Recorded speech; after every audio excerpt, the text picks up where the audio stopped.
পাহাড়ে উঠতেছি। পাহাড়ে উঠলাম, এক পাহাড়ে উঠলাম, ভিডিও করতে পারিনি। সব থেকে বড় পাহাড় ধরে উঠলাম। এই যে যাচ্ছি,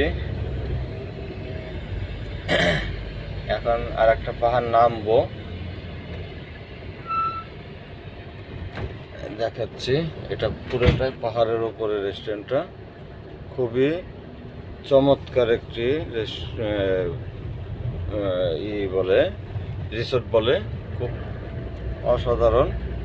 আমার কাছে ভালো লাগছে। যদি কখনো এরকমের হয় তাহলে আমার পুরো ফ্যামিলি নিয়ে একদিন আসবো, আল্লাহ যদি কখনো আনতে দেয়, হায়াত যদি রাখে, তাহলে একদিন আসবো। এই পুরো রিসোর্ট একদিন 2 দিনের জন্য আসবো।